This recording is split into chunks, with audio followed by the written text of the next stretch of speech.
It's time for the real Jonathan Smith Show. This is Indy Sports Ticket 1430 AM, 93.9 HD2, and always on the free Indy Sports Ticket app.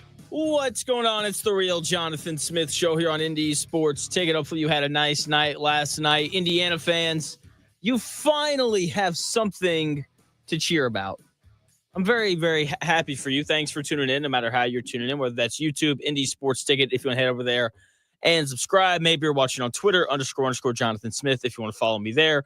Maybe you're listening via that Indy Sports Ticket app, which you can download wherever you get your apps. Or maybe you're listening on good old 1430 AM in your car. No matter how you're listening, I greatly appreciate it. The Indiana Hoosiers finally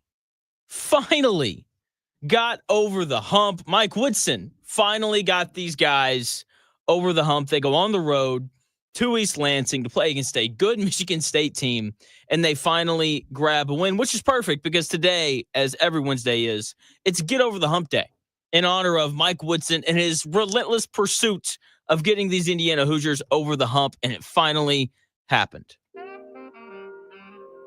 Uh-oh, guess what day it is? Guess what day it is? Huh? Anybody? Julie, hey, guess what day it is?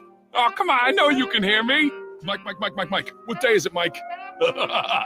Leslie, guess what today is? It's hump day. Woo-hoo! Hump day!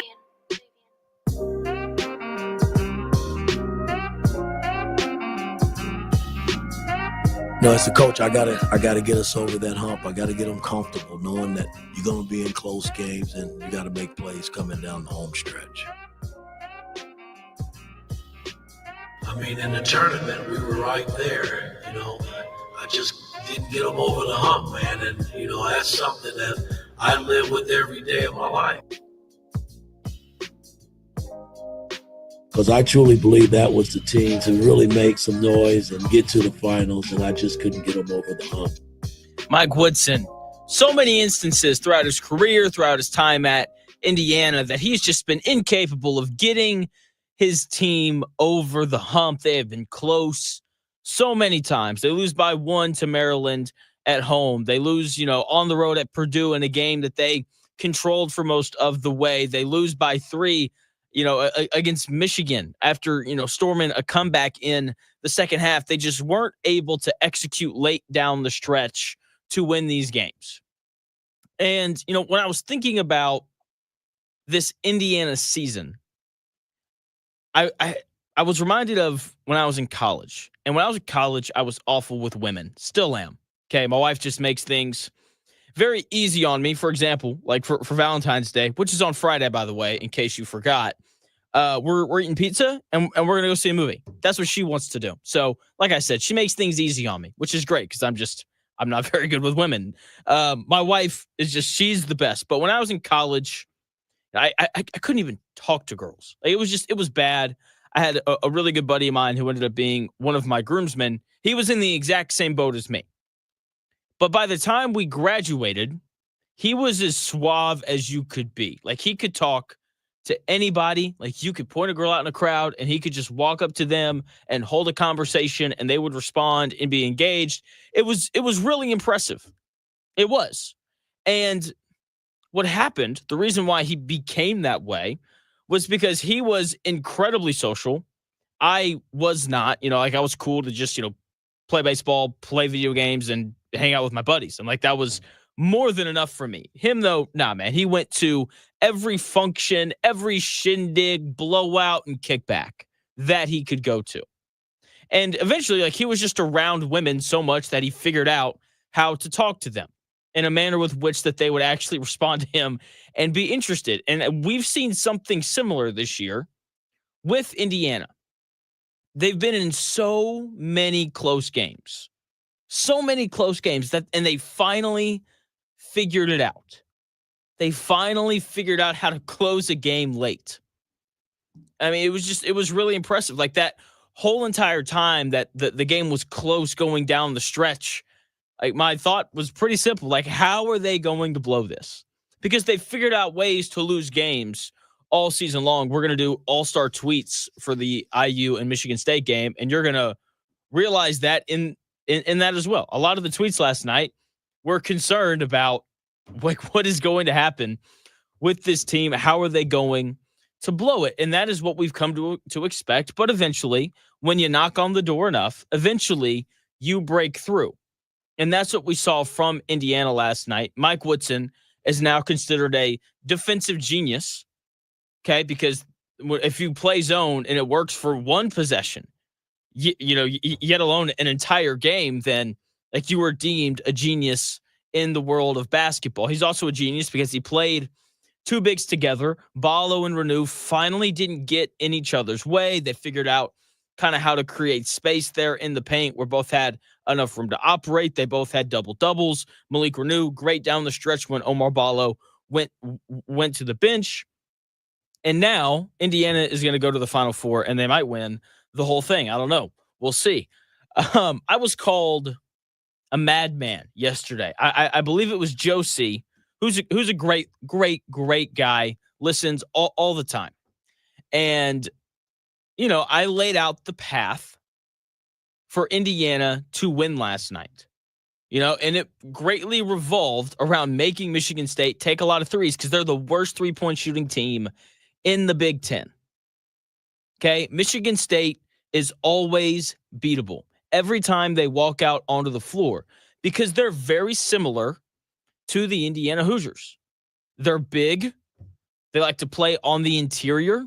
They've got guards who like to get downhill, and they can't shoot the basketball. When you shoot less than 30% from three on the season, then you are on upset alert every time you walk out onto the floor. Okay? Like you are. Like Michigan State is better and more talented than Indiana. But over the last few years during the Mike Woodson era, we've seen Indiana lose to teams that are more talented than them. And it comes back to their inability to shoot the basketball. And that's why Michigan State lost last night. Indiana went to zone, which once again means Mike Woodson is a defensive genius. And Michigan State couldn't shoot them out of it. They got the ball into the middle of that zone so many times, and Indiana was just not even worried about it. They're like, oh, do you want to hit 50 mid-range jump shots to beat us? Go right ahead. And Michigan State, pretty simply, could not do it. It was an impressive game from this Indiana Hoosiers team. Mike Woodson was asked after the game about the zone, and here's what Indiana's head coach had to say. We played it against Michigan in the second half and held them to 29 points. And this team really gets up and down the floor. When you take bad shots, man, they run it right. You can make shots, and they run it right back at you. And so we just felt like the only way to slow them down was to play some zone. The zone was effective, and we were able to come out here with a win. And slow them down, they did. They took the air out of that game. I mean, like, they slowed that game down. Like, that game was at, like, a crawling pace. It was Indiana rebound, hold the ball for a couple seconds, let everyone retreat up the floor, and then give the ball to whoever was playing point guard, and then they'd walk it up, and they'd pass, the half court line with, like, 22 seconds left on the shot clock. And then from there, it was like, how do we get Omar Ballo or Malik Renew the ball? Like, that 2-3 zone took the air out of the game. Okay? It slowed the pace down because Michigan State couldn't make shots and Indiana took their time. Michigan State shot 4 of 23 from three. That is 17%. They shot 38% from the floor as a team. It's not great. Okay, finishing over Omar Ballo is not easy. And when Omar Ballo got in foul trouble and when he fouled out late in that game, Malik Renew did an excellent job of manning the middle of that zone when Omar Ballo was on the bench. In fact, Malik Renew was great coming off the bench. He led Indiana in scoring. Man, he got to that left hand consistently all night long. Here is Indiana head coach Mike Woodson talking about Malik Renew's performance last night. Well, I can't say enough about Malik because I went to him the other day and told him he wasn't starting and probably didn't sit well with him, but he said, Coach, whatever you need me to do. And he came in and he played his ass off. And that's all you can ask for. It's about team. Mike Woodson talking about Malik Reneau right there and just how well he played and his willingness to come off the bench and contribute in that way. And Reneau just dominated that game, man. He got whatever he wanted, 19 points, 12 rebounds. He finally looks like himself again. He hurt his knee earlier in the season, and he's been playing with that brace, and we saw him look good against Michigan kind of for the first time in a while. But last night was the first time he looked like the Malik Reneau that led Indiana in scoring last year. Okay, he looks like himself again. He got to that left hand whenever he well pleased, and he scored it consistently. And I'll be fully honest here. When Omar Ballo went out with 4 fouls, I, like everybody else, I'm sure, got nervous because it felt like when Omar Ballo was on the floor, Indiana won those minutes, not only because of his ability to score, but also because he's the best rebounder on this team. I know at one point in the season, he was leading the Big Ten in rebounds per game. Not sure if that's the case anymore, but like he's a great rebounder, which you have to be against Michigan State, because they were 3rd in the country in rebounding margin on the season, usually out-rebounding their opponents by about 10 boards a game. And so Omar Ballo goes out, and I have all these questions of how well are they going to rebound the basketball? How consistent is their offense going to be? Like Reneau is a big guy, but he's not 7'1", 300 pounds like Omar Ballo is. He's not. Like, is the lack of size in the middle, how is that going to impact the zone? But to Malik Reneau's credit, he answered all of those questions with, I'm going to stay in the middle. I'm going to play incredibly vertical. I'm going to contest shots at the rim. I'm going to finish possessions by rebounding the ball. And then I'm going to walk up the floor. I'm going to get the ball on the block, and I'm going to go score. He did everything that Indiana needed him to do to hold on to that lead. And Indiana held that lead for a long time. The Hoosiers took the lead with 1 minute and 57 seconds left in the first half, and they never gave it back. Never gave it back. They closed in the best way possible. There was no moment where it was like, crap, Michigan State just took the lead, this game's over. No. Last night, Indiana played how I kind of imagined them coming into the season. Omar Ballo and Malik Reneau both scored on the block at will. Myles Rice played his best game of the season. He didn't score a ton. I think he finished with like 10 points on 7 shots. But he didn't turn the ball over in 36 minutes of play. If there's any kid listening to this and you play basketball at any level, if you don't turn the ball over, you will play a lot. Myles Rice played 36 minutes last night because he didn't turn the basketball over. That had been a problem for Indiana this year. Second in the Big Ten in turnovers per game, which is not good. It's bad. But last night, they kept the turnovers in check, and a large part of that was because of Myles Rice and because they slowed the game down. Luke Goody, he had a couple of threes, 2 of 4. Indiana didn't hit very many threes. They only hit 3. But Indiana won that game because they threw the ball inside repeatedly. And Michigan State just didn't have an answer. And most teams don't. Like when Omar Ballo or Malik Reneau get the ball on the block, most teams don't have an answer at all. And I'm very intrigued to see how much Indiana's style is going to change from this point moving forward, because they've had some games, think Maryland, where they played really fast. They didn't do that last night. They took their time, slowed the pace. It helps them keep the turnover numbers down. It gives Malik Reneau and Omar Ballo an opportunity to be a little bit more involved in the offense.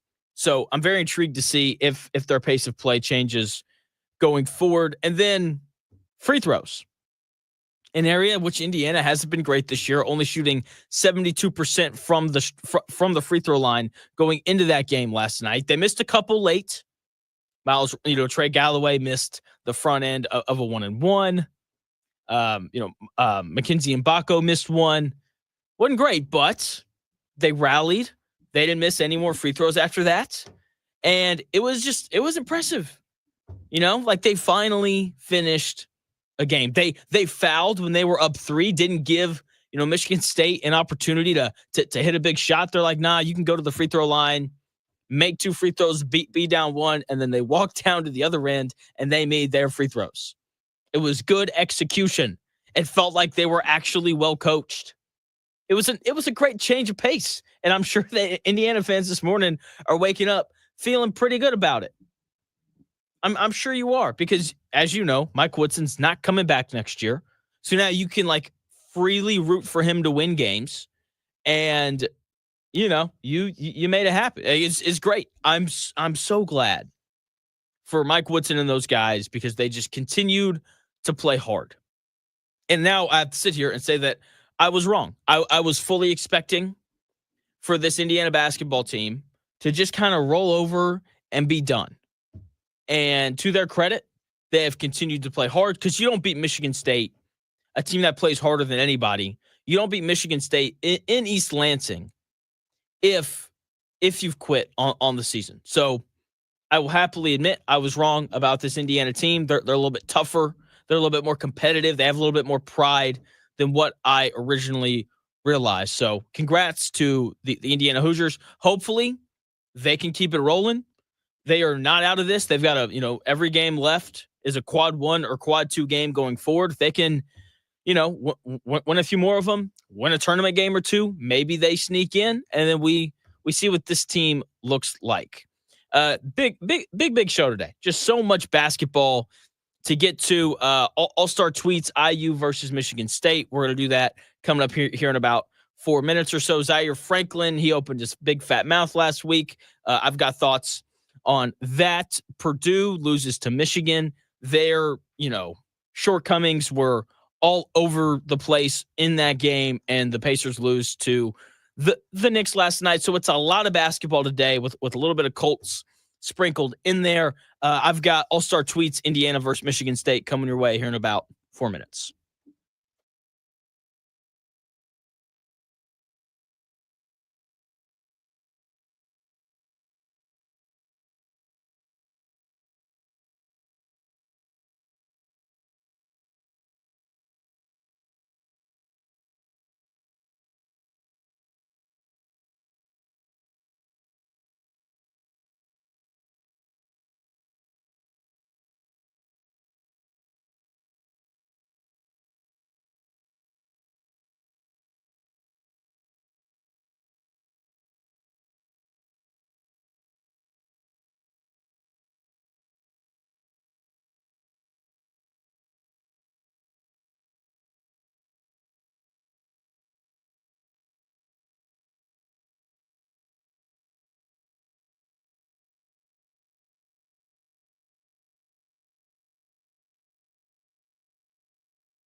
The best takes, stories, and entertainment. It's The Real Jonathan Smith Show on Indy Sports Ticket, 1430 AM and 99.5 HD2. What's going on? It's The Real Jonathan Smith Show here on Indy's Sports Ticket. Thanks for tuning in, no matter how you're tuning in, whether that's YouTube, maybe you're watching on Twitter, __ Jonathan Smith. The YouTube is Indy Sports Ticket. If you want to head over there, subscribe.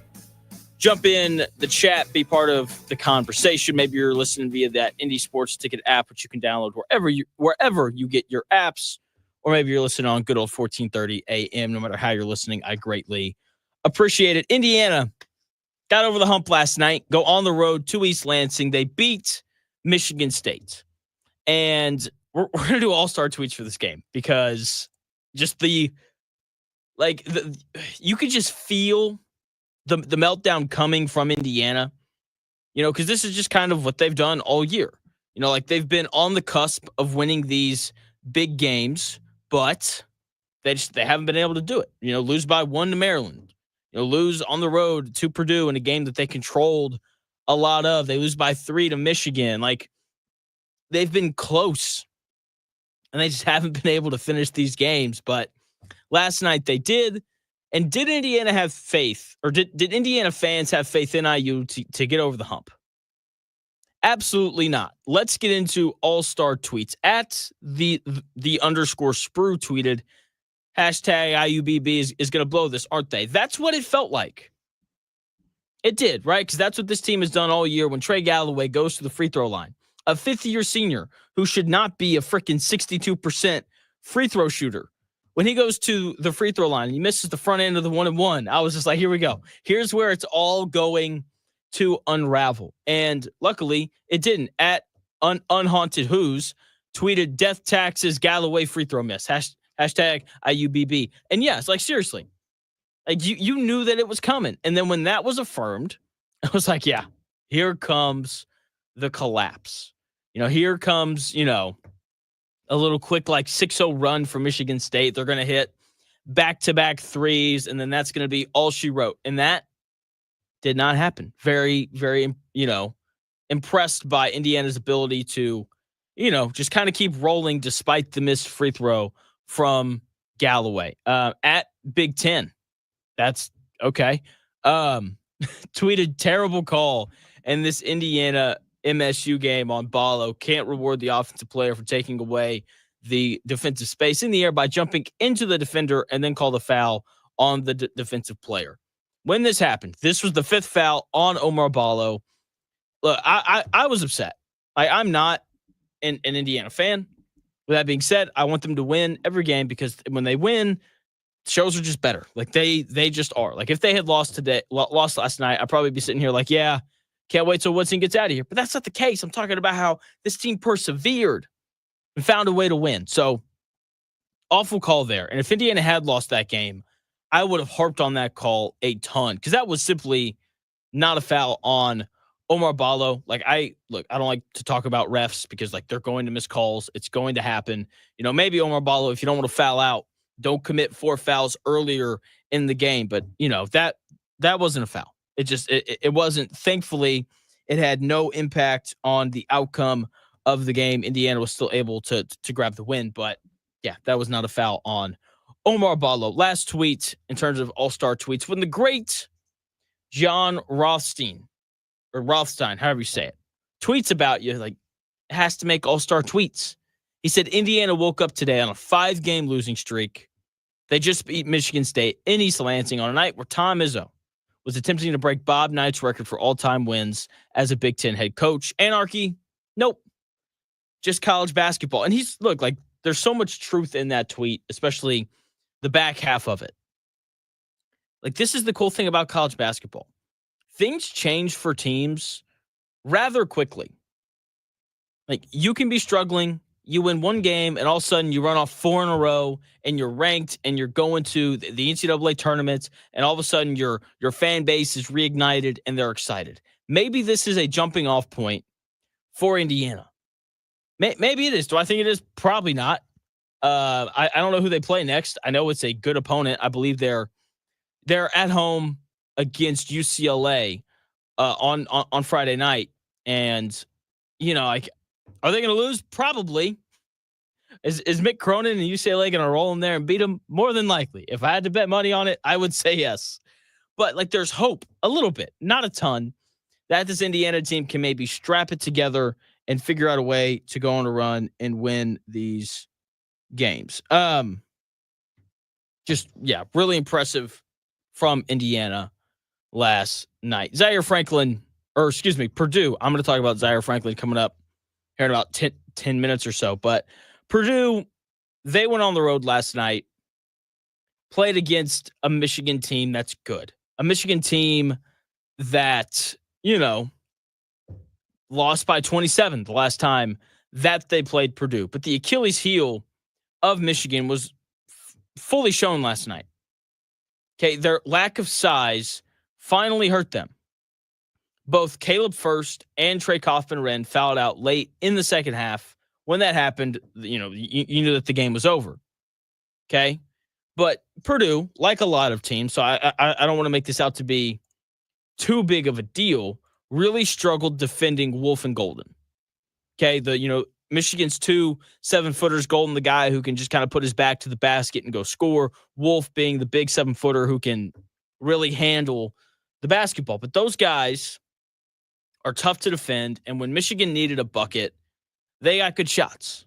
They did. Like through those 2 players. Maybe it was free throws, which they got a ton of. Maybe they set up someone else to hit a shot, but it was incredible. Like the free throws in this game. Look, I don't blame refs ever, but I didn't think that the refs in this game were very good. Golden shot more free throws than the entire Purdue team did. Danny Wolf shot 1 less free throw than the entire Purdue team did. And it's not like, it's not like Purdue just sat on the perimeter and did nothing but chuck threes. They took, 49 shots from inside the arc. Okay? Like, certainly, like they should have taken more than 8 free throws, which is how many they took. Wolf and Golden combined to take 16 free throws. That is twice as many. And that's a large part as to why Purdue lost. Okay? They couldn't contain those 2 players underneath the basket. Okay? Golden and Wolf got to the free throw line whenever they wanted. And when they didn't get to the free throw line, they probably scored themselves or found someone else that was open. Okay. There were other reasons why they lost. Like, I love Caleb First. That dude plays hard. He attacks the glass like a crazy person. And he earned Purdue so many extra possessions. Okay. Just, going up for offensive rebounds, the ball bouncing around and then going out of bounds on Michigan, or him actually securing the offensive rebound. Like, outside of that, though, he really struggled. It felt like when he caught the ball underneath, he would get stripped, or, if he'd go up to try to finish, the shot would get blocked. Defensively, he fouled out. He played hard, which I appreciate. Like, you have to have guys like that, but he really struggled. Trey Kaufman-Renn has to figure out how to stop fouling. Like, he missed time in the first half because he picked up 2 fouls.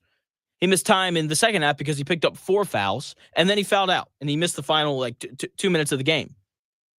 Purdue has to have him on the floor if they're going to beat some of the better teams in college basketball, especially when they're playing these teams on the road. He is their second best player. When they need a bucket down the stretch, he's directly involved every single time, and he needs to be. When when they're reeling and they need a bucket, like, he's going to get a touch. Like, he has to be on the floor for those stretches. And it didn't really matter in the first half because when he went to the bench and it was just kind of Braden Smith out there, Braden Smith scored I think it was 9 straight points, and Purdue goes into halftime with a lead because of that. But second half, it did matter. Right? And they greatly missed him because before he fouled out late in that game against Michigan, they went to what they always go to when they need points late: screen and roll, him and Braden Smith. They scored 6 straight points. It was Trey Kaufman-Renn layup, Braden Smith layup, Trey Kaufman-Renn floater. That's what it was. And it's like, okay, they're going to get a good shot every time that they do this down the stretch. Okay, when they scored that 6th straight point, they were up 63-59. In the next 2 minutes and 45 seconds, Trey Kaufman-Renn would each commit 2 fouls and foul out of the game. and they would both turn the basketball over at least once. That was the game. Okay, though, like that 2 minutes and 45 seconds was absolutely brutal from the big guys of Purdue. Okay, like they've got to figure out how to keep Trey Kaufman-Renn out of foul trouble. They have to. They have to. Okay, and because if they don't, like, they will lose an NCAA tournament game because Trey Kaufman-Renn didn't play enough. Like, if Trey Kaufman-Renn played 30 minutes last night, if he plays 35, they probably win. Seriously, like he is that impactful that if they can have him on the floor for an extra 5 minutes, he probably scores six more points because Michigan wasn't going to stop that dude last night, and Purdue probably pulls out of it with the win, but he couldn't stay out of foul trouble. And if they don't lose in the NCAA tournament because of that, it'll be because of their bench. They got 0 bench points last night. Michigan, on the other hand, scored 21 points off the bench. Okay, Purdue is, Purdue should be reliant on Braden Smith and Trey Kaufman-Renn. But they need someone else to relieve pressure from time to time. And in the first half, that was Fletcher Lawyer. Fletcher Lawyer played amazing basketball in that first half. Scored 10 points, 2 of 3 from 3, 4 of 6 from the field. Okay, scored 10 of his 15 points in the first half. I didn't notice him, really, in the second half. Right? Like, they need another guy who can periodically relieve some of the pressure off of Braden Smith and Trey Kaufman-Renn. And they didn't have it in the second half last night. They didn't force enough turnovers either. Like, look, we all know Purdue's they're just a small team. They are small. Okay? And Michigan, and because of that, Purdue has to force turnovers. Like, they have to. Michigan was much better at not turning the ball over last night than they were in their first meeting. In their first meeting, Michigan turned the basketball over 22 times. Last night, they only turned it over 11 times. And it seemed like it was going to be another game where Michigan turned the basketball over repeatedly because they turned the basketball over 8 times in the first half. It's part of why Purdue had the lead going into the break. But Purdue stopped forcing turnovers. Michigan only turned the basketball over 3 times in the second half. They got no help from their bench, and Trey Kaufman-Renn missed too many minutes due to foul trouble. If he plays 35 minutes instead of 30, Purdue probably wins that game. Seriously, like that is just the very real truth of it. Trey Kaufman-Renn has to remain available if Purdue wants to beat some of the better teams in college basketball, like Michigan. Michigan now is in the driver's seat in terms of winning the Big Ten, especially after Purdue and Michigan State both lose last night. So Michigan, say thanks to IU for making this a little bit easier on you. When we come back here in about 4 minutes, Zaire Franklin, I got to be honest. Like, whenever he opens his mouth, I don't like it. But when he opens his mouth, he gives me something to talk about. So I don't really mind it. I don't really mind it. He decided to open his mouth last week on the Jim Rome show. I've got that audio for you when we come back here in about 4 minutes.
Rodgers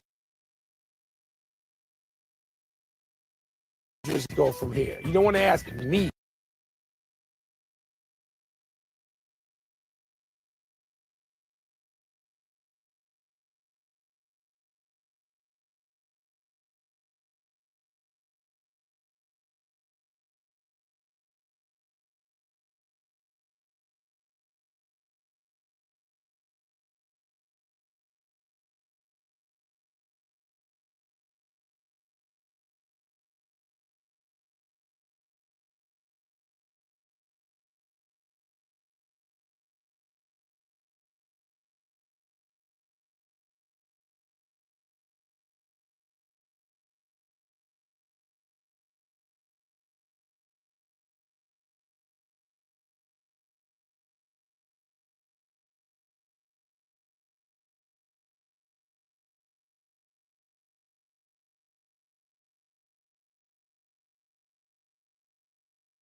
Unadulterated sports talk with unfiltered takes. It's the real Jonathan Smith Show on Indy Sports Ticket, 1430 AM and 99.5 HD2.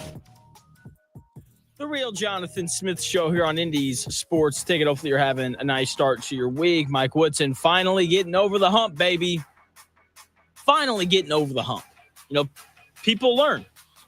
Some people, not all people. Zaire Franklin just hasn't learned how to stop talking yet, which I don't mind because it gives me something extra to talk about. Thanks for tuning in, no matter how you're tuning in here to the real Jonathan Smith Show.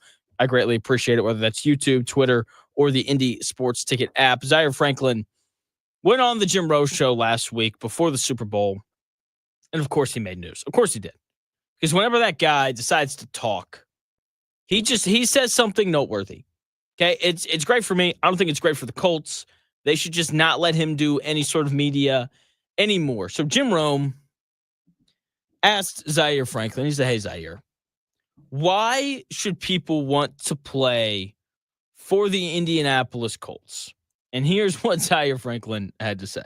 I mean, well, first and foremost, if you think about bringing a defensive player to help upholster our unit, first of all, Lou is a well-respected DC in this league. I could just, from the Pro Bowl, every single player that I met that played against him, that was on the same team as him, even the offensive guys, from Mixon to Jamar to all those guys, had extreme respect for Lou, and just talked about his defensive mind and his ability to put players in positions to succeed.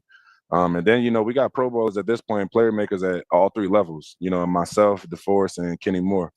So, you know, add another dynamic playmaker to that mix, whether the secondary, D-line, or linebacker room, is only going to add to that and help make this an all-time unit.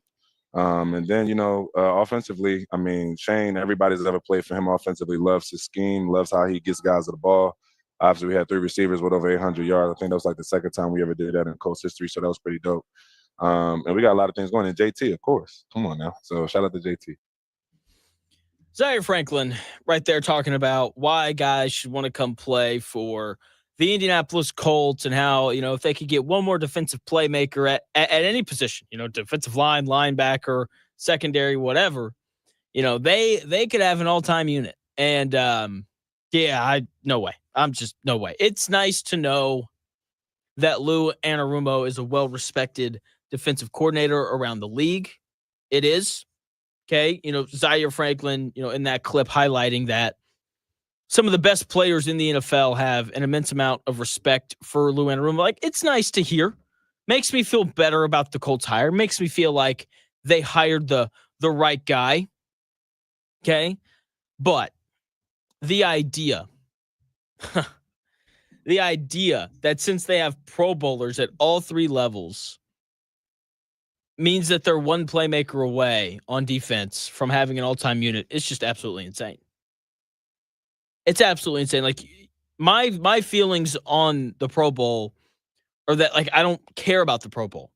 Okay? Most of the players don't want to play in it. There's several guys who get replaced, you know, like Lamar Jackson and Josh Allen. They didn't want to play in the Pro Bowl. So Drake May who barely played half the season for the Patriots, got in. Okay. And we see that at all of the positions. Okay. So I'm sorry, but just because you have 3 Pro Bowlers on your defense doesn't mean that you're going to be great. Okay. Now, here's the other thing. One playmaker away. I don't know. Is Lawrence Taylor available? Did Lawrence Taylor unretire? And does he look like the 27-year-old specimen that he was in 1986 and the year in which he recorded 20 and a half sacks? Is he available?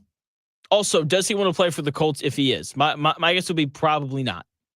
Because if that guy's available and he wants to come play for the Colts, then, sure, the Colts could have an all-time defense because Lawrence Taylor was a one-man wrecking crew. I heard that Myles Garrett was available, but I don't think he's as good as peak Lawrence Taylor. So the idea that this Colts defense could go from one of the worst in the league for the last 3 years to all of a sudden being an all-time defense is absolutely absurd. Absolutely absurd. This year, the Colts ranked 24th in points per game allowed and 29th in yards per game allowed. In 2023, they were 28th in points per game allowed and 24th in yards per game allowed. And then in 2022, they were 28th in points per game allowed and 15th in yards per game allowed. So not great. Not great defensive production from the Colts these last 3 seasons. 3 seasons in which they had these 3 Pro Bowlers on their teams when they were younger and a little bit closer to their prime. Okay, with these 3 Pro Bowlers, these defenses haven't been good, and I know that Lou Anarumo is very well respected around the NFL. When you have Travis and Jason Kelsey going on their podcast saying, "What the F are the Bengals doing firing this guy?" Makes me feel good about the guy. Okay, but this defense needs a little bit more than just a well-respected defensive coordinator to fix all of their issues.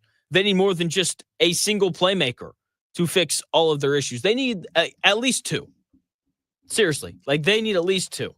Okay, maybe they draft that guy. Maybe they sign them in free agency. I don't know. But they need at least 2 playmakers to be added to their defense for it to even be considered an all-time worthy defense. That Eagles team that we just saw in the Super Bowl, that defense is pretty nuts. Josh Sweat is a stud. Jordan Davis is a stud. Jalen Carter is a stud. Okay? That's 3 guys right there on the defensive line that can really play. That doesn't include Quinyon Mitchell, who was an outstanding corner this year. It doesn't include Cooper DeJean, who had a pretty good rookie season. That doesn't include Zach Bond, who was an all-pro linebacker and was in the conversation to win Defensive Player of the Year this year. Okay? You need more than 4 guys that are above average. Okay? To be, an all-time level defense. You do. I like Lou Anarumo.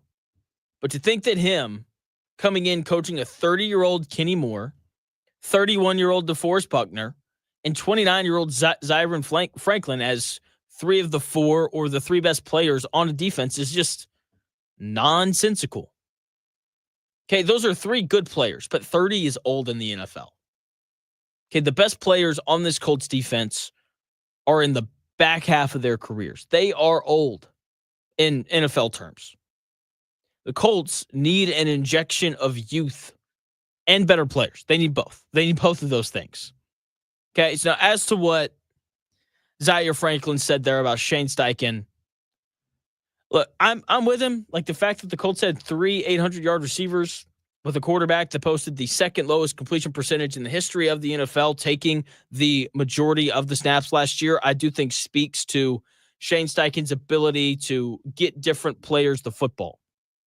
Jonathan Taylor had a pretty good season, 1,400 yards rushing, 10 touchdowns on the year. That's a good season. Okay. The truth, though, because, the question that Jim Rome asked was, why should people want to come play for the Colts? The truth, though, is that no one should. There's not a single NFL player that should want to come and play for the Colts until they have a definite solution at quarterback. And Jim Rome asked Zaire Franklin about Anthony Richardson, and Zaire Franklin just had to. He couldn't help himself. he had to mutter the words that I didn't want to hear all season. Here's Zaire Franklin talking about the improvements that he's seen from Anthony Richardson over these last 2 years. Man, I think, Anthony, first of all, I love young Ant. AR, man, we have a chance to catch up and talk, all the time. Always checking in on him and checking in on me, just making sure everything is cool. I think he's going through, some growth in the league about just really not only what's expected of him, but, what it really takes to be that guy up front, leading and setting that tone. And every single time he's been challenged, he stood up to it. And that's a part of it that I can respect. Especially when we get into those situations in the game, late in the game, the game is in his hands, everybody's on his shoulders, and he stood tall in that situation multiple times. That's something that really can't be coached. That's something that can't be really taught, and as well as all the other intangibles too. I mean, he's continuing to grow. He's continuing to get better. Like JT said, he was one of the youngest players in the league even that year too. So, he definitely got some room to grow. But at this time, I think, he's ready to make that leap. I know he's putting that work in this offseason, but the proof's in the pudding. He's going to have to earn it. He's going to have to go get it. But I think he's shown enough to believe that, he's ready to take that next step from year 2 to year 3. Zaire Franklin talking about Anthony Richardson. Did you catch it? Did you catch the thing that none of us really wanted to hear? Zaire Franklin just had to mention the leap, the year 2 to year 3 leap. Okay. I was tired of hearing about the leap last offseason. Oh, he's going to take a leap. He's going to take the leap. Watch out. If Anthony Richardson takes the leap, then the Colts could maybe make the playoffs. Anthony Richardson's not going to take a leap. It's not going to happen. I'm sorry. It's not. I don't want to hear about some leap. It's all you and I heard about last offseason. Oh, Anthony Richardson, he's been working really hard. He's been rehabbing his shoulder. He's going to come back bigger, faster, stronger, and more accurate. And, instead of a 40-inch vertical, now it's a 44-inch vertical. Like, just watch out. I don't care. Like, I don't want to hear about this stupid leap again. Okay? Like, look, I am all for Zaire Franklin giving me things to talk about, except for this. I don't want to talk about the idea of Anthony Richardson making a leap. That's all we talked about last offseason. He came out and he was argued, he was better. Let me not say that, but he wasn't very good. Forget a leap. I just want to see Anthony Richardson make consistent progress. Okay? Like, I don't need him to go from, completing 48% of his passes like he did this year to completing, 70%. Like, would that be great? That'd be awesome. Like, that would be spectacular, but don't expect that. I don't expect that. Okay, like, I just want to see Anthony Richardson make any sort of consistent progress. Okay, like, I just want for him to be consistent. Like, I just want to be able to sit down on my couch on Sundays, notepad in hand, and be able to write down, I expect for Anthony Richardson to complete 62% of his passes. I expect for him to throw for around 225 yards. Maybe it's 250 if he hits a big play, and a touchdown. Like, I just want to have some sort of like leveled bar of expectations for Anthony Richardson that I can give him going into every single game. No more like one great game followed by 2 bad ones, followed by an average one, followed by a slightly below average one, followed by a great one. Like, no, just give me consistent. That is all that I want. Like, forget some leap where he's, like getting MVP votes. Forget that. Just give me consistently average this year, with a great game here or there. Okay, like that's all that I really want to see from Anthony Richardson, because if he gives you that, then your chances of making the playoffs are pretty solid. Can he be average for 17 weeks? Can he stay healthy for 17 weeks? Like, forget him making some leap. Like, can he just be consistent? Like, can he just play every single week? Like, seriously, like, can we get like a Jalen Hurts type season where he's just, like 63% completion percentage, doesn't turn the ball over a ton, allows the running game to be great. I think that would be the path for Anthony Richardson. Forget some leap. Like Anthony Richardson, although he's got a ton of potential, like the chances of him ever being like a top 5 quarterback aren't very high. So forget a leap. Let's just see him be solid and consistent. Whether that's consistently great or consistently terrible, I don't really care at this point. I just want to know exactly what he is because it's year 3. I can't have any more volatility. I can't have any more up and down.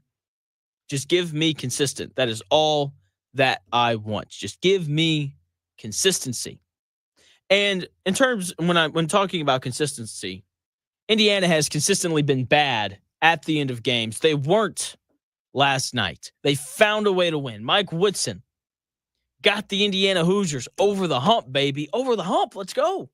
We love it when they get over the hump. It's great. It's fantastic. But a lot of season left.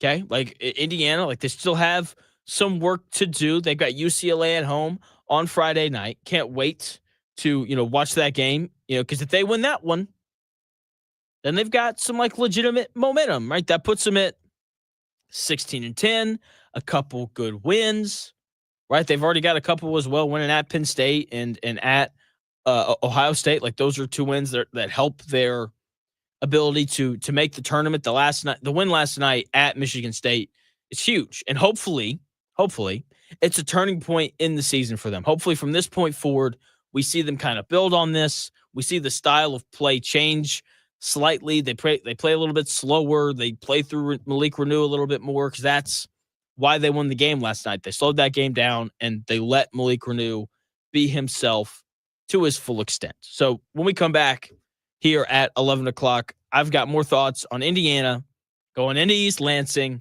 and beating the Michigan State Spartans. My thoughts coming your way here in about 5 minutes.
It's time for the real Jonathan Smith Show. This is Indy Sports Ticket 1430 AM, 93.9 HD2, and always on the free Indy Sports Ticket app.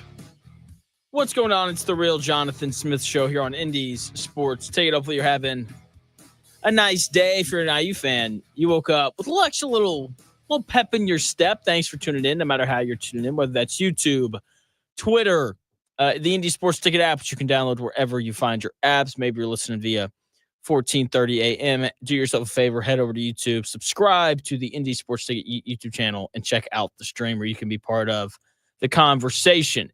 Oh, man, it's Wednesday. Oh, man, good old get over the hump day here on the real Jonathan Smith Show. And usually this is a time where I make fun of Mike Woodson and his inability to get over the hump. But today we celebrate Mike Woodson because Mike Woodson finally got over the hump. Uh-oh, guess what day it is? Guess what day it is? Huh? Anybody? Julie, hey, guess what day it is? Oh, come on, I know you can hear me. Mike. What day is it, Mike? Leslie, guess what today is? It's hump day. Woo-hoo! Hump day!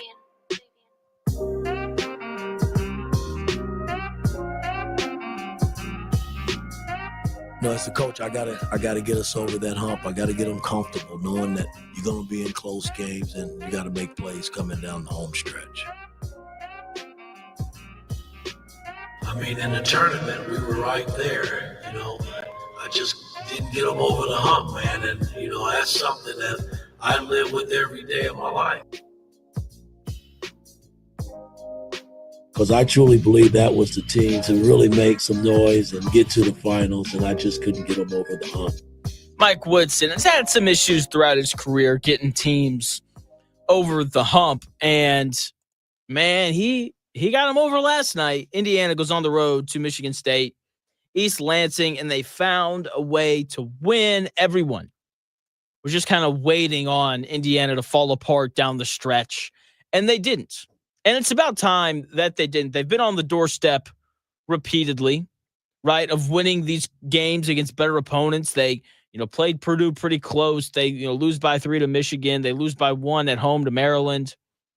And last night, they finally break through. They finally get over the hump, as the current head coach at Indiana likes to say. And, as I was thinking about their season last night, I was thinking about my college experience. Okay, like when I was in college, I was terrible with women and girls. I still am. My wife just makes things incredibly easy on me. Valentine's Day, it's coming up on Friday. For those of you who don't know, that is coming up. Make sure you make plans, do flowers, all that kind of stuff. My wife is like, Jonathan, I want to go to the movies. Sounds great. And I want to eat pizza. I was like, all right, that sounds fantastic. Sounds like a great Friday night.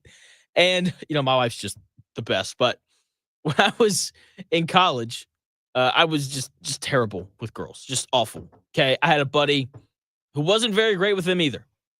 But by the time we graduated college, he was as suave as you could be, just super smooth. Okay, he could talk to any girl that you pointed to, didn't matter if she was alone, in a crowd, whatever.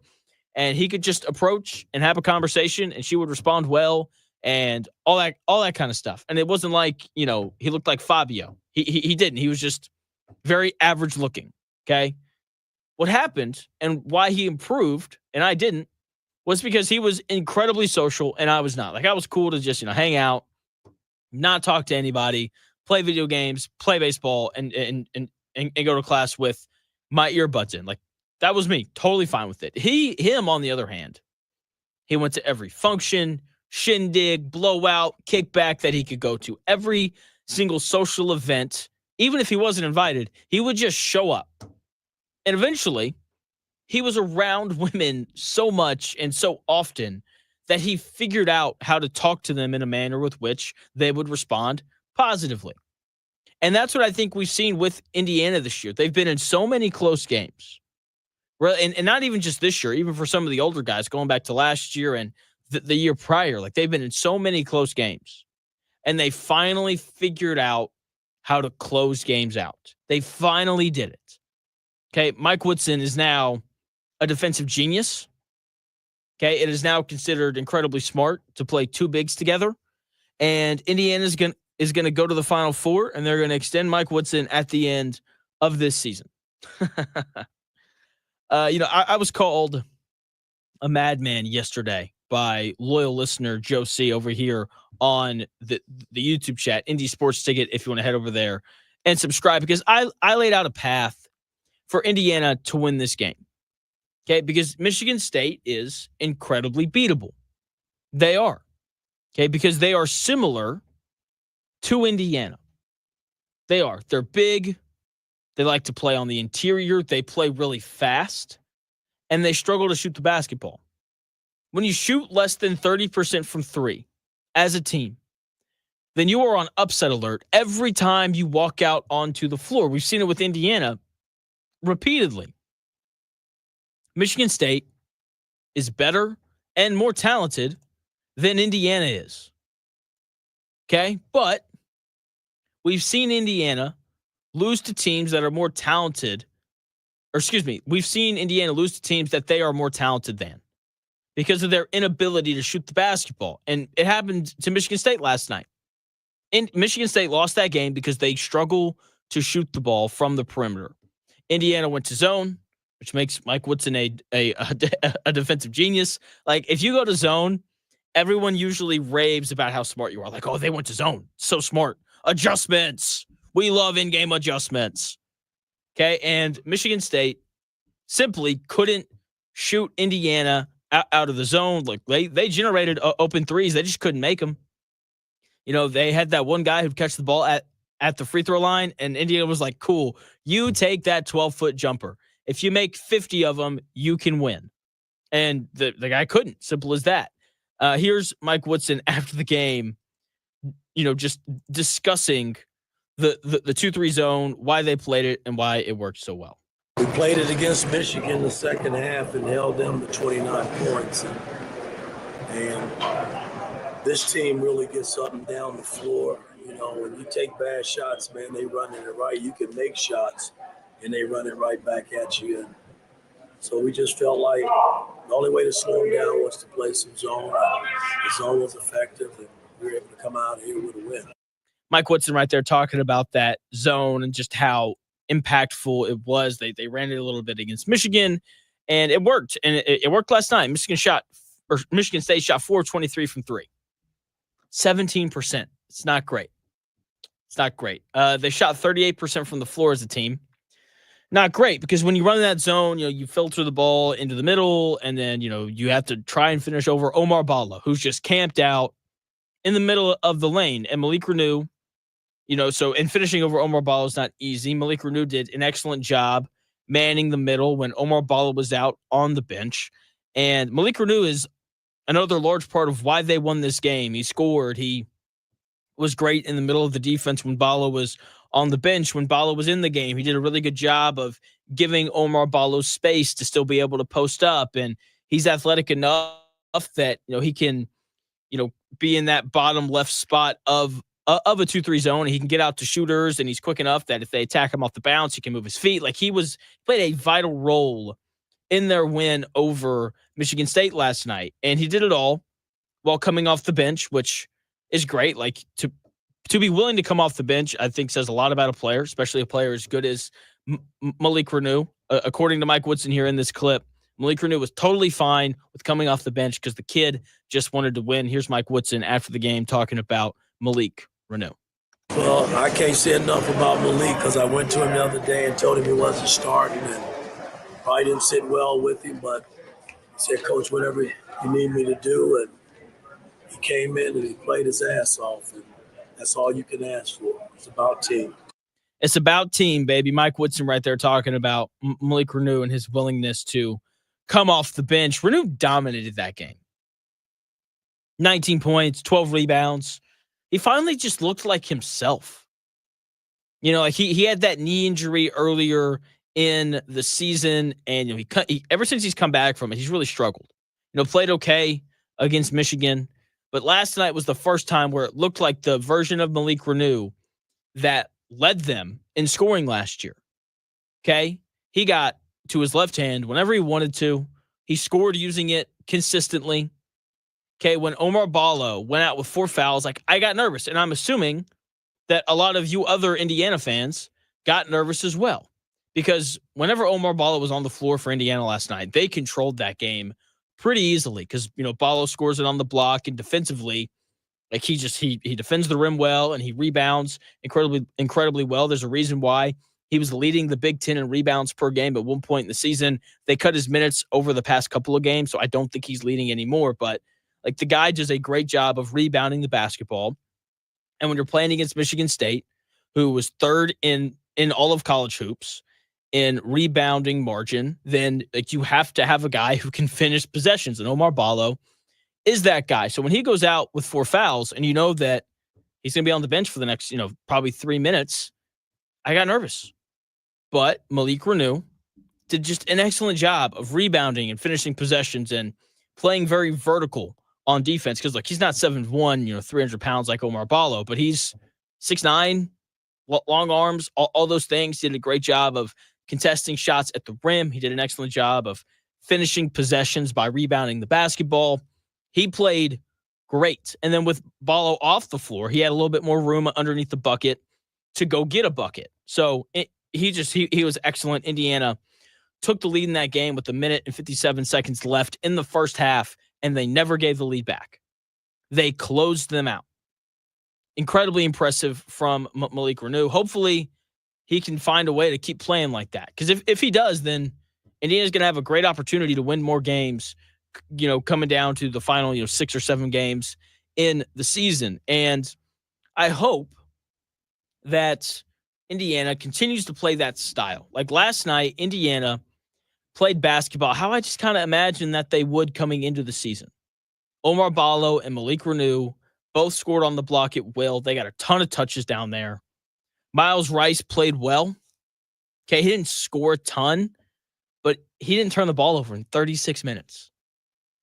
If you don't turn the basketball over at any level, you're going to play a lot of minutes. 36 minutes, 0 turnovers for Myles Rice is awesome. Like, he just managed the game. He looked like a real point guard.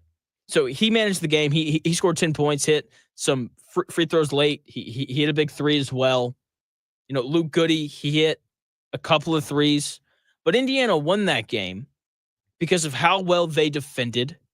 They won that game because they threw the ball inside repeatedly and let, 2 of their probably best players in Malik Reneau and Omar Ballo dominate the game. And then down the stretch, they hit free throws. And Michigan State did not have an answer for either one of Indiana's big guys. Right? And then, Indiana makes free throws late. They fouled when they were up 3. Didn't even give Michigan State an opportunity to hit a big 3-point shot. They didn't allow it. They say, as soon as you cross half court, we're going to grab you, and that's going to be that. Okay, it was good execution down the stretch. They got the shots that they wanted, with the exception of Trey Galloway taking, one of those 1-on-1 free throws. They had the right free throw shooters at the line. Okay, so like the execution in both the big and little things was great down the stretch for Indiana. Let's see if they can keep doing this. Let's see if they can keep it rolling. Okay, it was very impressive to watch them last night, and I will happily sit on here and say that I was wrong.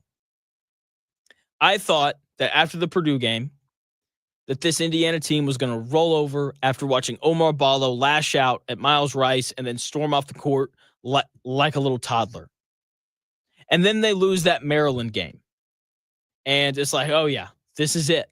And then they lose the Michigan game by 3. And it's like, all right, this is it. And then they get crushed by Wisconsin. It's like, yeah, here it comes. They're going to roll over.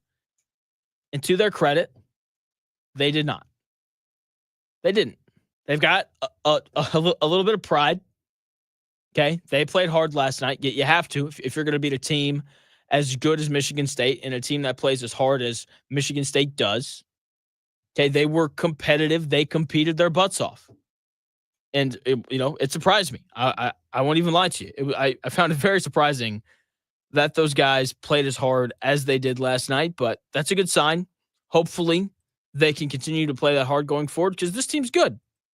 there's some talent. I don't think there's a ton of talent on it, but this team is good enough to win games. As we saw last night, they just have to do the little things late in order to hold on to those wins. When we come back here in about 4 minutes, Indiana fans had absolutely no faith in the Hoosiers last night to close that game out. We've got all-star tweets, IU, Michigan State edition coming your way here in about 4 minutes.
Often imitated, never duplicated. The Real Jonathan Smith Show. This is Indy Sports Ticket 1430 AM, 93.9 HD2, and always on the free Indy Sports Ticket app. What's going on? The Real Jonathan Smith Show here on Indy's Sports Ticket. Hopefully you're having a nice week. If you're an IU fan, you're definitely having a blast after that win last night in East Lansing over the Michigan State Spartans. Thanks for tuning in, no matter how you're tuning in, whether that's YouTube, Indy Sports Ticket. If you want to head over there, subscribe, be part of the chat and be part of the conversation. Maybe you're watching on Twitter, _ Jonathan Smith, if you want to follow me there.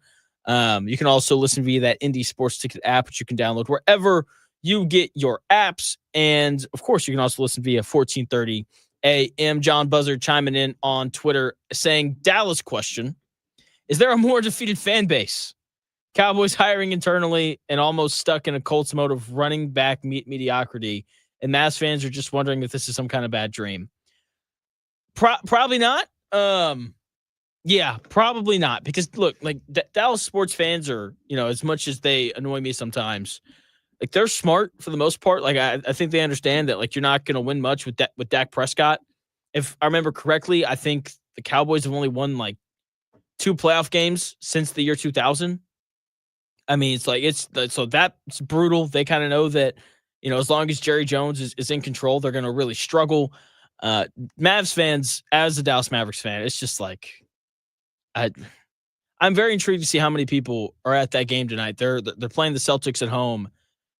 It's a nationally televised game. There's no Anthony Davis. He's out for probably a while, and they just traded away Luka. And I think the real frustrating part for Mavs fans is they aren't really allowed to voice how upset they are. I don't know if you've seen this or not, but there's been multiple things on Twitter where like Mavs security is like removing people who chant fire Nico and all of those things. And I think one of the most frustrating parts about this is if you're going to make a move, like trading away Luka freaking Doncic, and you can't handle the backlash, then don't make the move. Seriously. Like, I feel like that's just a common sense thing. And, if I remember talking, we had RJ Choppy on, who hosts a radio show in Dallas. I remember him saying that they didn't realize how big of a deal this would be, which is like, that's incredible to me. Like, how do you not realize that trading away a 25-year-old who's probably the second best basketball player on the planet, like, how do you not realize that that's going to be a big deal? So, yeah, John, I'm with you. I don't think there is a fan base that's more disappointed than that one right now. Moving back to All-Star tweets, Indiana taking on Michigan State. I, like everyone else, didn't think Indiana was going to close that game out last night. And as I was doing All-Star tweets during the show, trying to find, different interesting tweets, the same idea was kind of communicated, at the _Sprue tweeted #IUBB is going to blow this, aren't they? That's what it felt like. I mean, seriously, it did. Like, you just sat back and you watched the game, and it's just like Michigan State's going to hit a big shot. Indiana's going to miss a couple free throws. Something's going to go wrong, and Indiana's going to find a way to lose this game, because that's who Indiana's been under Mike Woodson, with the exception of that 2023 season. And, I mean, just absolutely incredible. I still can't believe that they ended up pulling that out. Speaking of missing free throws, at Undaunted Who's tweeted death taxes Galloway free throw miss #IUBB. And yeah, seriously, like when Trey Galloway had to go to the line as a 62% free throw shooter, which the fact that he's a 5th-year senior and he's only shooting 62% from the free throw line is, I think, revealing as to how little that guy works on his game. I like how well you shoot free throws is, I think there's a direct correlation between that and how hard you work. And Trey Galloway, as a 5th-year senior, only shooting 62% from the line is just, it's unacceptable. When he went to the free throw line for that 1-on-1, I was like, he's not making this. And sure enough, he left it short. And from that point forward, it kind of felt like this is where the collapse of Indiana is going to begin. And it didn't. They never surrendered the lead, which is kind of impressive. And then we had another tweet from @Big10 saying, terrible call in the Indiana MSU game on Ballo. Can't reward the offensive player for taking away the defensive space in the air by jumping into the defender and then call the foul on the defensive player. The foul that Omar Ballo fouled out on was not a foul. That was a terrible call. as, at Big Ten right there, just highlighted. And if Indiana had lost that game, like I would have talked about that play ad nauseum because that wasn't a foul on Omar Ballo. And whenever he was on the floor, Indiana did an excellent job of just controlling the game. Like they got a good shot every moment that he was on the floor, and they defended even better because Omar Ballo's large. And when you're running that 2-3 zone and you're making guys shoot over him, like you're not going to score as many points. It's just not going to happen. So thankfully, that call did not cost Indiana a big win on the road there. Playoff hopes still alive. Still alive. We'll see whether or not it happens. And then, of course, the GOAT, John Rothstein, tweeted out, Indiana woke up today on a 5-game losing streak. They just beat Michigan State and East Lansing on a night where Tom Izzo was attempting to break Bob Knight's record for all-time wins as a Big Ten head coach. Anarchy. Nope. Just college basketball. And this is a real truth and a real beauty in college basketball. Like one game can set a team in forward motion and allow them to go on a run and win a whole bunch of games. And hopefully this is what happens for Indiana, because my show is way more fun when Indiana is actually getting over the hump. Happy over the hump day, by the way, here on the Real Jonathan Smith Show. Purdue last night was the team not able to get over the hump. Purdue's weakness was just on full display last night. It was like they're a good basketball team, but they're small. Their lack of size really hurt them. Both Caleb Furst and Trey Kaufman fouled out late in the second half. They both battled foul trouble really throughout the entire game.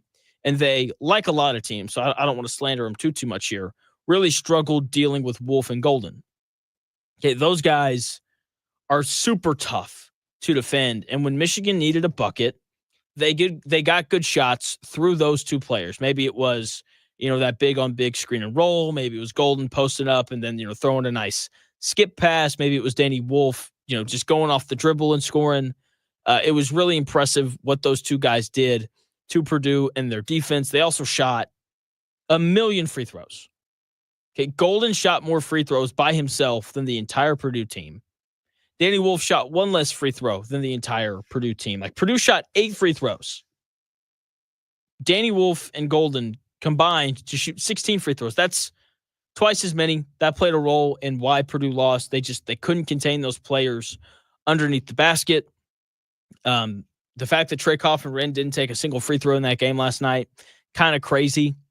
Okay, there were other reasons why Purdue struggled, though, but the biggest was their inability to defend those two guys underneath the basket. Like, I love Caleb Furst. Plays with great energy, plays with great intensity. He could have transferred, but he decided to come back, and now he's starting, and he's playing an important role. Okay, he attacks the glass. He did last night like a freaking madman, and he earned Purdue so many extra possessions. Okay, but last night, he struggled. If he caught the ball underneath the bucket, he got stripped. If he went up with it, he got blocked.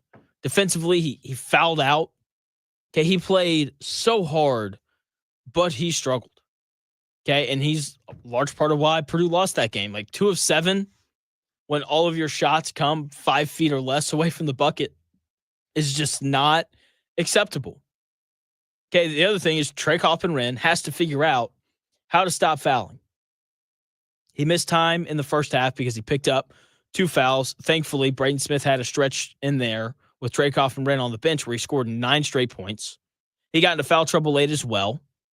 Okay, Purdue has to have him on the floor if they're going to beat the better teams in college basketball, because they just don't have enough offense outside of him and Braden Smith. He's their second best player. And when they needed a bucket down the stretch, he's always going to be directly involved, and he was last night in every single play. It's him and Braden Smith. We're going to run it. We're running a screen and roll, and we're probably going to score. And they did. Late in that game against Michigan, they went to that screen and roll with Trey Kaufman and Braden Smith, and they scored 6 straight points off of it. Braden Smith layup and 2 Trey Kaufman bunnies. Okay? Like, he is just so incredibly important to them. And at the end of those 6 straight points, they're up 63-59 59. And then the next 2 minutes and 45 seconds, the big guys for Purdue just fall apart. Trey Kaufman-Renn and Caleb First each commit 2 fouls, and they wind up fouling out. And they both turn the ball over at least once. And then that was kind of the game. Okay, like Purdue this year, like I'm going to tell you right now, they're going to lose a tournament game. It is going to happen, and it's going to happen because Trey Kaufman-Renn can't stay out of foul trouble. Okay, like, and if they don't lose because of that, it'll be because of their bench. They got 0 bench points against Michigan. Michigan scored 21 points from their bench unit. Purdue scored 0. And look, Purdue should be incredibly reliant on Braden Smith and Trey Kaufman-Renn because Braden Smith's probably the best point guard in the country, and Trey Kaufman-Renn is one of the 10 best power forwards in the country. But from time to time, they need someone else to relieve the pressure of scoring the basketball. And part of why Indiana had the lead going into halftime was because they had that. It was Fletcher Lawyer scored 10 points in that first half. Okay, finished with 15. You know, he hit a couple threes, and he hit those little elbow jumpers that he just doesn't really seem to miss anymore. And then the second half rolls around, and I didn't even notice him. Didn't even notice him in the second half. Like, they needed another score periodically in that second half, and they just didn't have it. CJ Cox, I thought, like, might have gotten going. You know, he hit that little sidestep 3. He hit a little mid-range jumper. But like that was kind of it in terms of other guys scoring the basketball in the second half. Myles Colvin played some of the worst 9 minutes of basketball I've ever seen. Committed 2 just egregious turnovers, fouled, didn't play good defense, took a couple bad shots. It was bad. There's a reason why he only played 9 minutes. Okay, so like they didn't have enough after those guys. And the other thing, you know, going back to the lack of size, because they aren't big, because they don't block a ton of shots, like they have to force turnovers. And to Michigan's credit, they were much better at holding on to the ball in that game than they were in their first meeting where they turned the ball over 22 times. Okay, they only turned it over 11 times. 8 of those came in the first half. Okay, Purdue stopped forcing turnovers. They got no help from their bench. Trey Kaufman-Renn missed too many minutes because of foul trouble. Like if Trey Kaufman-Renn plays 35 minutes as opposed to 30, then Purdue probably wins that game. In all seriousness, if they force, 3 extra turnovers, they force 14 turnovers instead of 11, they probably win that game. If they get 10 points from the 4 guys that came in off the bench, then they probably win that game. Okay, but they went over in all 3 of those areas, and they ended up losing a game that they really could have won. When we come back here in about 4 minutes, Zaire Franklin, just a content machine. Zaire Franklin just keeps saying whatever you want. It's great. It makes my life, my job, way easier. Zaire Franklin decided to open his mouth last week and say some interesting things. I've got those comments for you when we come back here in about 4 minutes.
Unfiltered takes live here. The Real Jonathan Smith Show. This is Indy Sports Ticket 1430 AM, 93.9 HD2, and always on the free Indy Sports Ticket app.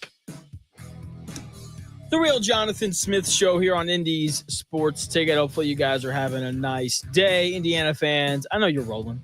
I know you're happy. I know you woke up this morning with a little extra pep in your step. Happy after, Indiana able to go on the road last night to East Lansing and pick up a much-needed win. Much needed win. And Zaire Franklin much needs to stop talking. Zaire Franklin went on the Jim Rome show last week before the Super Bowl, and of course he made news. Of course he does, because whenever this guy decides to talk, he says something noteworthy, which is great for me, not so great for the Colts. Jim Rome asked Zaire Franklin why guys should want to come and play for the Colts, and here's what Colts middle linebacker Zaire Franklin had to say. I mean, well, first and foremost, if you think about bringing a defensive player to help upholster our unit, first of all, Lou is a well-respected DC in this league. I could just, from the Pro Bowl, every single player that I met that played against him, that was on the same team as him, even offensive guys, from Mixon to Jamar to all those guys, had extreme respect for Lou, and just talked about his defensive mind and his ability to put players in positions to succeed. And then, we got Pro Bowlers at this point, player makers at all three levels, myself, DeForest, and Kenny Moore. So, add another dynamic playmaker to that mix, whether the secondary, D-line, or linebacker room, is only going to add to that and help make this an all-time unit. And then, offensively, I mean, Shane, everybody's ever played for him offensively, loves his scheme, loves how he gets guys to the ball. Obviously, we had 3 receivers with over 800 yards. I think that was like the second time we ever did that in Colts history, so that was pretty dope. And we got a lot of things going. And JT, of course. Come on now. So shout out to JT. Zaire Franklin, Colts middle linebacker, right there on the Jim Rome show last week, talking about why guys should want to come and play for the Colts. And some of the stuff he said in there, I like. Some of it I don't like. Like, it's nice to know that Lou Anarumo is a well-respected defensive coordinator around the league. Okay, Zaire Franklin highlighting that while he was at the Pro Bowl, having some of the best players in the NFL approach him and say that they have respect for Lou Anarumo and that he knows what he's doing is great to hear.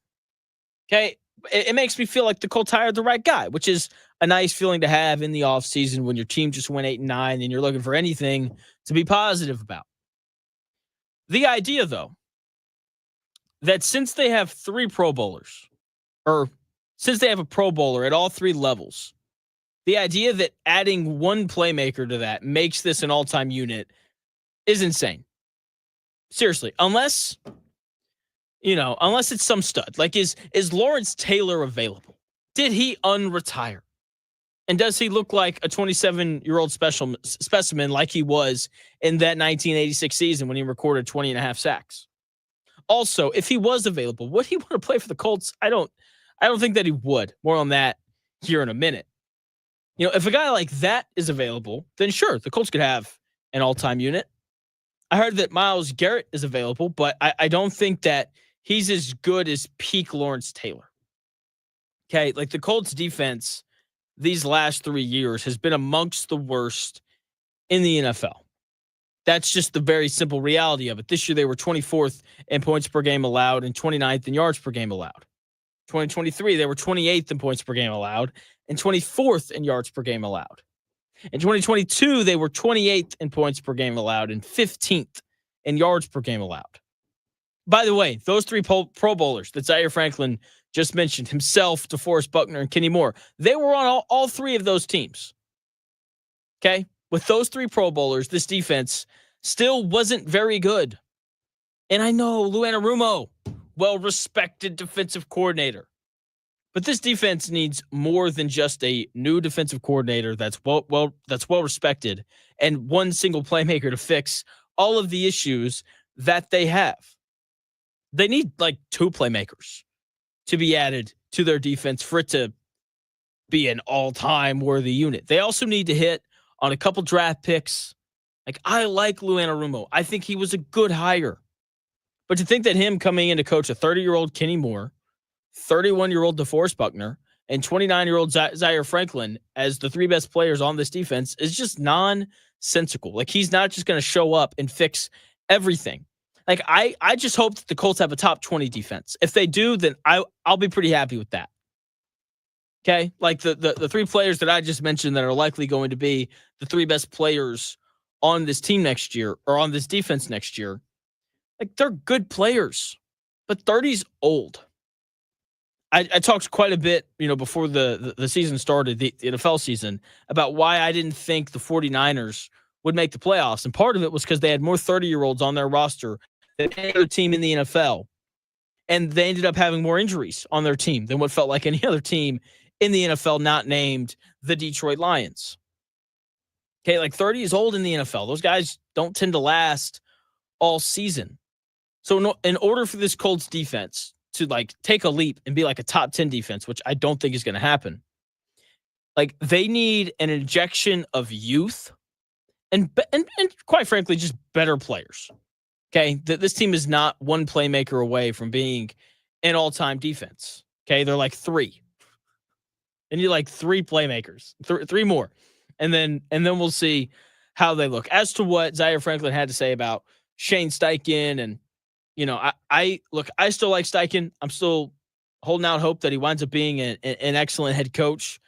The fact that the Colts had three receivers with 800 receiving yards or more, with a quarterback that posted the second lowest completion percentage in the history of the NFL in a single season, speaks to Shane Steichen's ability to get guys open.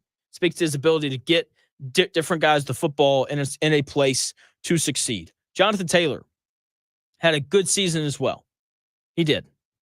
Okay, the truth, though, is no one should want to play for the Colts right now. No one should. Why would anyone want to come play for a team that has such a large question mark at quarterback? Jim Rome asked Zaire Franklin last week, kind of how he had seen Anthony Richardson grow over the past couple seasons. Here's what Zaire Franklin had to say. Man, I think, Anthony, first of all, I love young Ant. AR, man, we have a chance to catch up and talk, all the time, always checking in on him and checking in on me, just making sure everything is cool. I think he's going through, some growth in the league about just really not only what's expected of him, but, what it really takes to be that guy up front, leading and setting that tone. And every single time he's been challenged, he stood up to it. And that's a part of it that I can respect, especially when we get into those situations in the game, late in the game. The game is in his hands, everybody's on his shoulders, and he stood tall in that situation multiple times. That's something that really can't be coached. That's something that can't be really taught. And as well as all the other intangibles too. I mean, he's continuing to grow. He's continuing to get better. Like JT said, he was one of the youngest players in the league, even that year too. So he definitely got some room to grow. But at this time, I think, he's ready to make that leap. I know he's putting that work in this offseason. But the proof's in the pudding. He's going to have to earn it. He's going to have to go get it. But I think he's shown enough to believe that, he's ready to take that next step from year 2 to year 3. Zaire Franklin right there talking about Anthony Richardson. And, he highlighted his ability to, stand up when moments get tough and, the late game comebacks and all that kind of stuff, which is all true. And it's part of why I think people are optimistic about Anthony Richardson going into this next season of he had some really good fourth quarters where he kind of helped rally the Colts and, he's able to tough a couple games out and win games late. Like, that's a good thing to see in a young quarterback. But Zaire Franklin just had to mention the thing that I never want to hear mentioned ever again about any quarterback, any player in any sport. And that's the leap. Zaire Franklin, I think he's ready to take that leap. I don't think that he is. I got to be honest. I don't think anyone is ever ready to take a major leap. Okay. Anthony Richardson is not going to be some stud next year. He's not going to be a top 5 quarterback. He's not going to get MVP votes. Nothing like that is going to happen. And it's all that you and I heard about last offseason. Oh, he's going to take the leap. Oh, watch out for the Colts. If Anthony Richardson takes that leap, they could be dangerous. They could win the AFC South. They could maybe win a playoff game.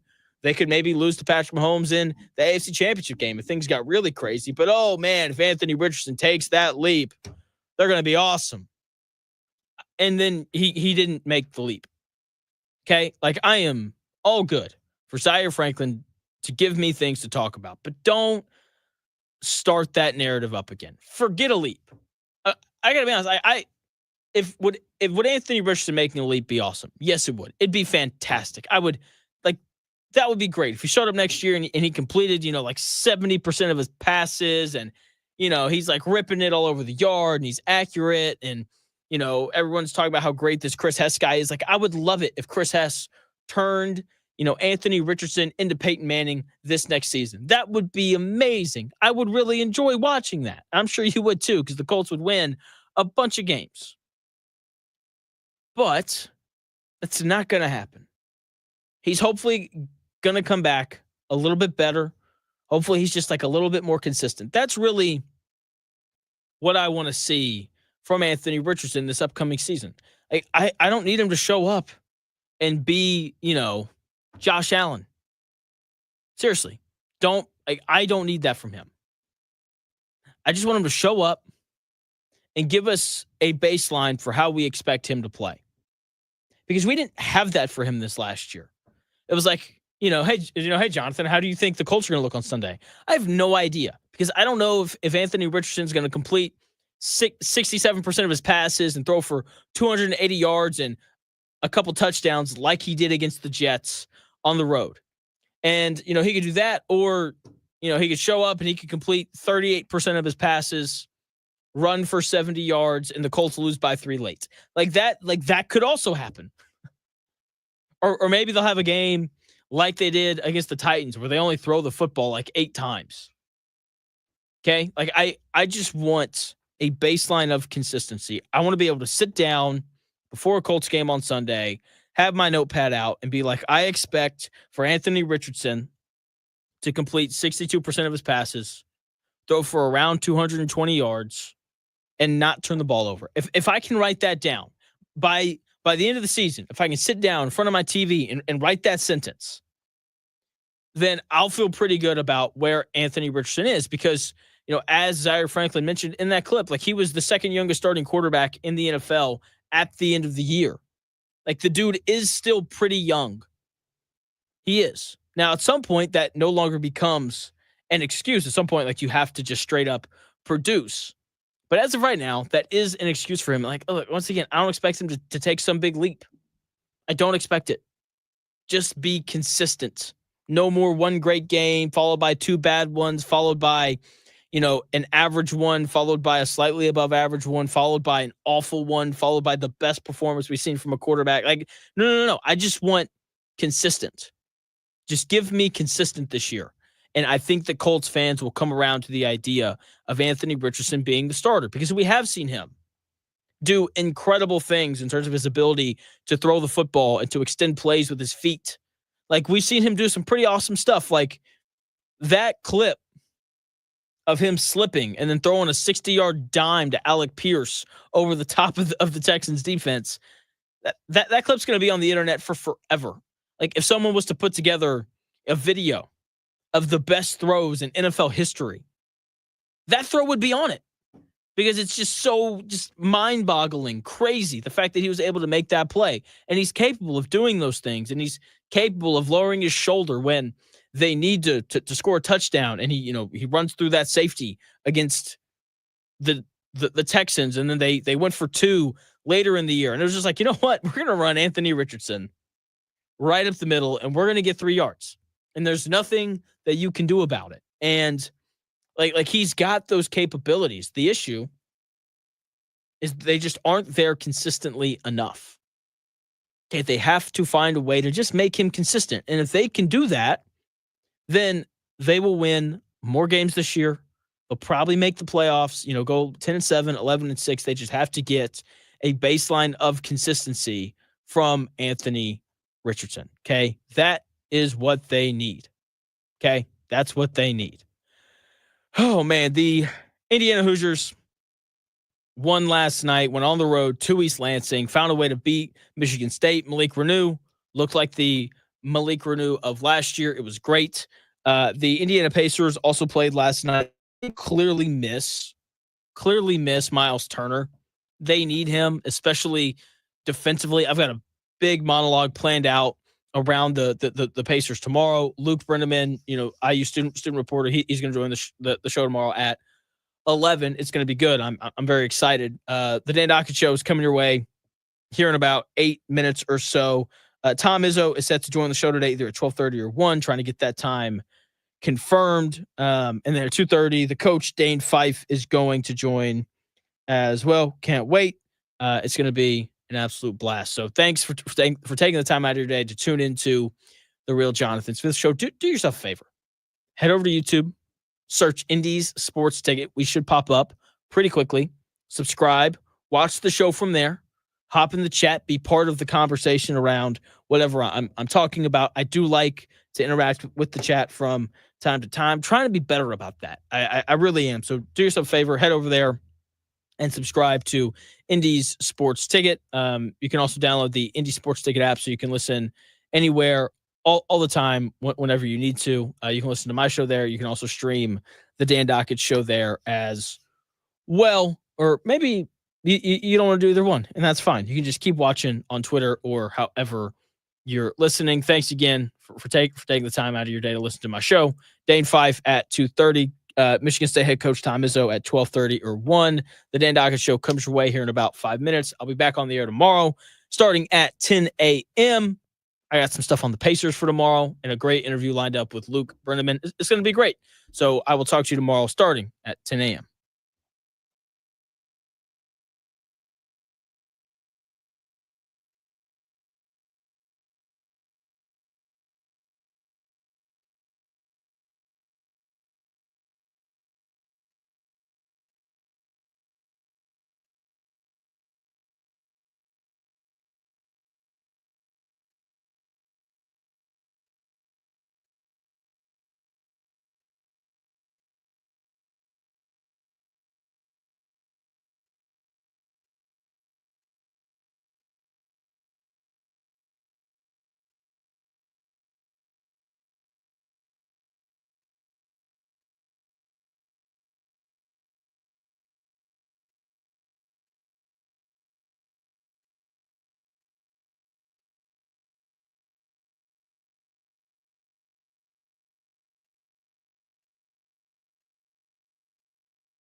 Uh-oh, Central Indiana, it's official. Everyone is sick. Sick of their old rides, that is. Love Doctor of Deals, Monica Peck here from Hare Chevrolet. And if your current ride leaves you heaving, grieving, and wretched feeling, we've got the prescription for your confliction. Right now, you could save up to $4,000 on a nicer, newer car based on the price of the car you pick. If driving around town in your old ride makes you feel sick, ditch it like a bad cold and let the Love Doctor of Deals help you slide into a nicer, newer car. This month only, you could drive a 2025 Chevy Silverado for just $379 per month. Our solution specialists are the medication for your situation. We work hard to help you find a car you love for a monthly payment you can afford. So if you want to save up to $4,000 based on the price of the nicer, newer car you pick, hurry. This deal won't last long. Together, let's drive at Hare Chevrolet, a dealer for the people, next to Walmart on Highway 37 in Noblesville. Call 877-666-1414 or see all the deals at harechevy.com. Credit requires bank approval. Negative equity may be refinanced. Vehicle purchase price determines actual discount. Stock number SG119876. $4,750 due assignment. 3-year ultra low mileage lease. Not all customers will qualify. See dealer for details. Offer absolutely ends on February 28th, 2025.